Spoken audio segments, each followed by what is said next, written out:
Hey there, Corwin Duncan with Sharper Mind Training. Today I want to talk about when you go into a competition already panicked. Today I had a session with a client who had just about run out of gas on his way home and didn't have a way to stop and get gas himself, and had somebody else had to come and help pay for it. And when he arrived at the session, he was a bit frazzled, as you might expect, running late, not sure if he was going to make it, trying to figure out a few different things, and also being hungry and tired at the same time. So we use that as an opportunity to talk about what do you do when you're going into a competition and everything has gone wrong so far. Maybe your equipment hasn't arrived with you, maybe for some reason outside of your control, or you made a mistake, you arrive at the venue late. Maybe something else is going wrong. And if it's completely outside of your control, that's frustrating, upsetting. If it's something that you did wrong, that can be even more upsetting at times. But the real question is, once you get there and you're in this awful state, you feel terrible, your emotions are in all the wrong places, what do you do? How do you deal with it so you can bounce back, get focused, and compete at your level? So this is what we came up with in talking through this with my client earlier today. He said the very first thing he would want to do is listen to some music, something to kind of get the emotions out. In his case, some metal, some like intense, just yeah kind of music, right? I don't know what that might be for you. For me, it would probably be doing something physical. Music might help, but I might need to just like go run around for a little bit, blow off some steam.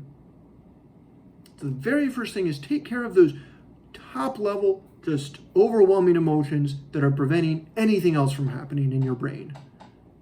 Do your best to get some of those offloaded or off-gassed somehow.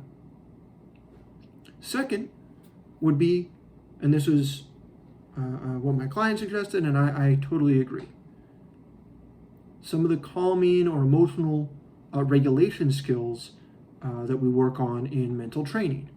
Something like a 5-second reset, or maybe 10 of those in a row, some box breathing, 3-minute mindfulness.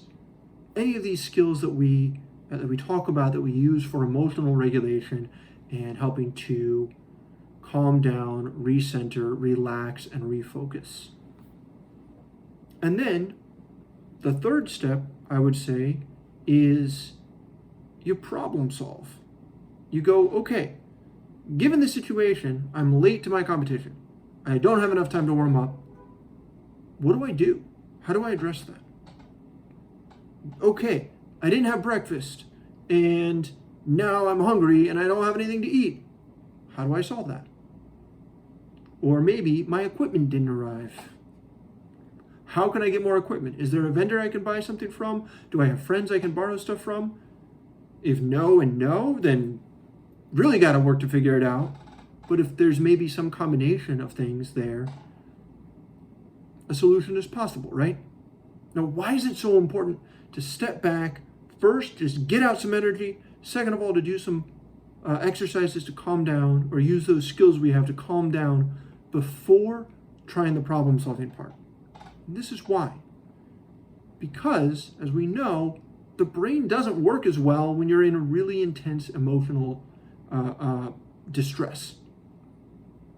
Parts of the brain actually begin to shut down, or at least don't work as effectively, specifically the prefrontal cortex that you use for logical thinking. And because we lose the ability to be creative when we're under stress. So we're not going to be able to do a lot of creative problem solving or creative fencing. With all that said, what you really want to do, like I said before, get some of that stress off, calm down, then see how you can address the problem of how to get yourself back to a well-prepared state and fence at the level you want to fence at, or compete the level you want to compete at. Perform at your best level in whatever you're doing that day.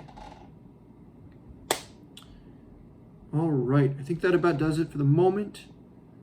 Be sure to do whatever you want. But if you want to like and subscribe, do that. you want to check out another video, do that. Either way, thanks for watching. I'll catch you next time.